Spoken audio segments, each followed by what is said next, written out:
Hello everyone, it's been a while and I've done this take a few times, so I'm going to try and do it all in one now. Uh, I'm sorry I haven't made a video in a long time. It's mostly because I've been trying to make a variety of different types of videos rather than just one, and I've written up a list at the start of the year to make the said video.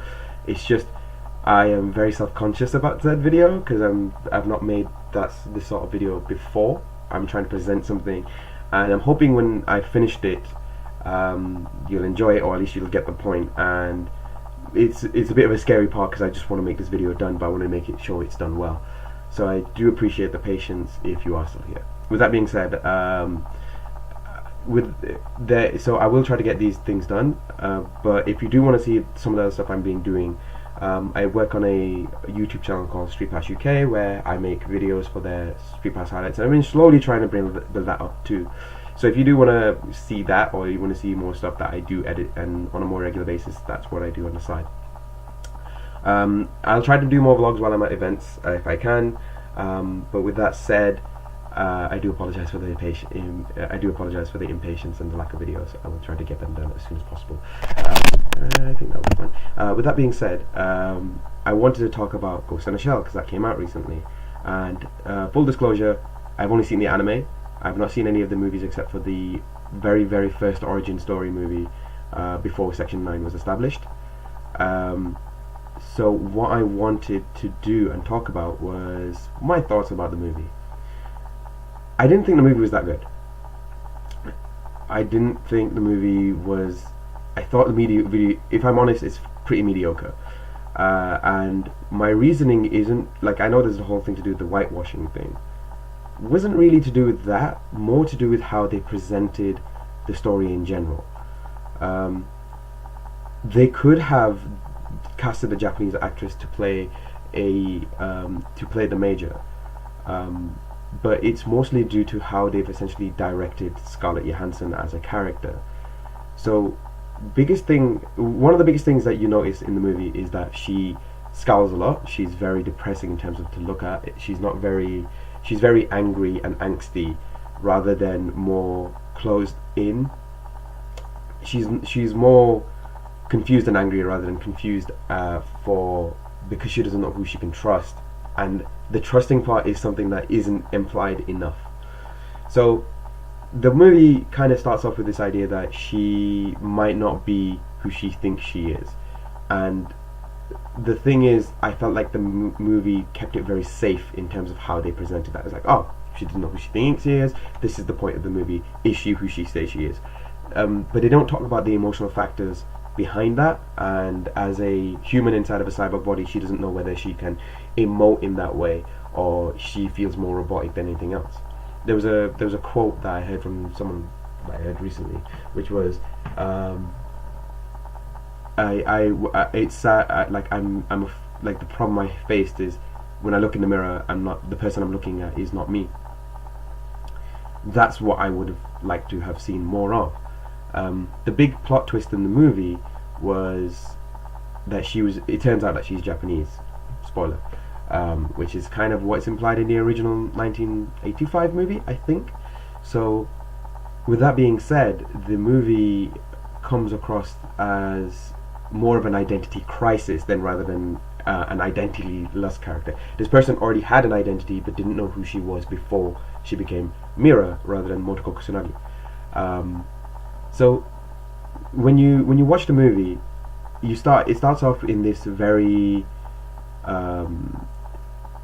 when you start watching the movie, it comes across as this very Japanese type location because it starts off with geishas and so on and so forth. You know, this idea that these robots are very Japanese-esque.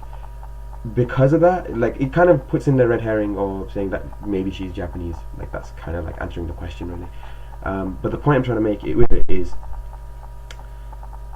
the way that they presented her as a character is that she starts getting glitches at this point in time after a virus was downloaded into her, or like she'd been hacked. Because of that, glitches started to happen more and more, and she starts seeing this sort of Japanese location which looks similar to a Shinto shrine, which was burning. The problem with that is that they didn't go far enough with this particular aspect of the movie. First thing is that if you have glitches, especially, you wouldn't have just the one type, you'd have a few different types. So you'd have that, you'd suddenly have, I would have expected language change, somewhat an understanding of Japanese to begin with, even though she's never been to Japan. That sort of ideal, or by the fact that she's able to learn Japanese quicker because she's able to download it. Nothing like that was explained. Um, Especially considering when you've got Aramaki in the movie in Section 9, who happens to be the head of the area she works with, is Japanese speaking, like only speaks Japanese, does not speak English. You see subtitles for that particular part of the movie, and you'd think as a person who has these capabilities of either downloading language or has a Japanese heritage, she'd be able to think, I can speak Japanese very easily to you, I can understand what you're saying, and I don't know why, even though I've been given this heritage that is essentially American. Because of that, because of the lack of those sort of nuances and context building, it felt very shallow, and it did not feel like this thing was actually a thing. Like, it didn't make it a point like, oh, she's Japanese, it turns out. It's like, well, you've only implied that twice, didn't do that throughout the entire movie. You didn't want to talk about, why she knows all these locations, or why she might know this location, or why she's able to communicate with Aramaki without too much of an issue. They don't establish this in this entire because not everyone in the movie is, a cyborg or has neural enhancement. Some of them are just completely human. With that being said, though, that was one of them, and because of that, I thought, even though the CGI, like, a lot of people have been giving CGI props, but I think it's not enough. Even if, like, Avatar had more CGI, and yet still, and it looked good at parts, but there was nothing that engaged me into the movie for it. It felt more flat because the context of the world that it built didn't imply these things existed in the first place. It basically felt like there was nothing really there to it. Like, the CGI was there for being CGI, and that's it. I felt more like that it didn't need to do any of that. Some of it could be that they try to make it more anime instead of making it more like an Avengers initiative. Well, not maybe Avengers, but basically very.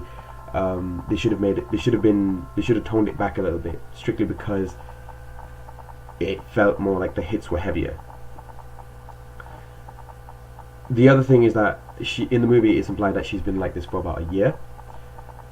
They don't talk about the relationships between her and the other characters in Section 9, how much she's able to trust them, how much she already trusted them versus how much she trusted them once after a revelation happens. There's that. There would be a case of some of the characters I thought could have spoken Japanese, even they had the capabilities, and if not, they should have just not gone down that road, because it takes you out of the movie when one person speaks Japanese versus everyone else. This environment is very Japanese, even though they don't imply that it's Japanese. They don't say it's Japanese. They just show that it's sort of Japanese.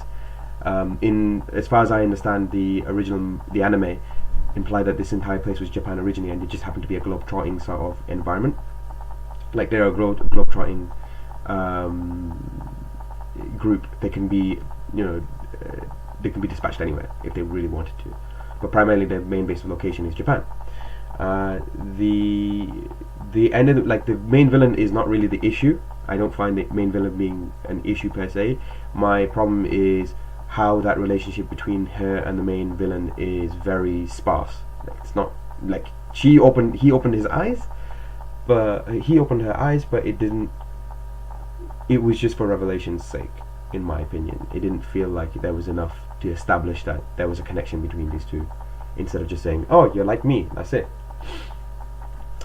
And going back to CGI, the biggest letdown was pretty much the last part of the movie, which I've seen this particular cutscene before in the animated movie back then, but the idea is that she's able to take on this spider tank using her bare arms, and was able to destroy it on her own. The thing is, because the way they presented the entire movie, and the entire movie is very dark in terms of contrast and color and saturation. It's very dark, whereas the anime was able to control that a lot better. It was annoying that I couldn't appreciate that scene enough, because that was like a very iconic scene in the anime, in that particular cutscene, and I couldn't enjoy it because it didn't feel like that spider tank was there. It didn't feel tangible. It didn't feel like it had any weight towards it. It didn't feel like this thing, because it came in out of nowhere. To be fair, in the movie, it just it felt flat. Like the entire movie, generally speaking, fell flat because there was nothing to imply that these things were real in the first place. There was nothing to imply that these relationships mattered. There was nothing to really imply that these things were in play for the sole purpose of thing. They just felt like there was lack of depth. There was nothing for me to feel like that these things were real.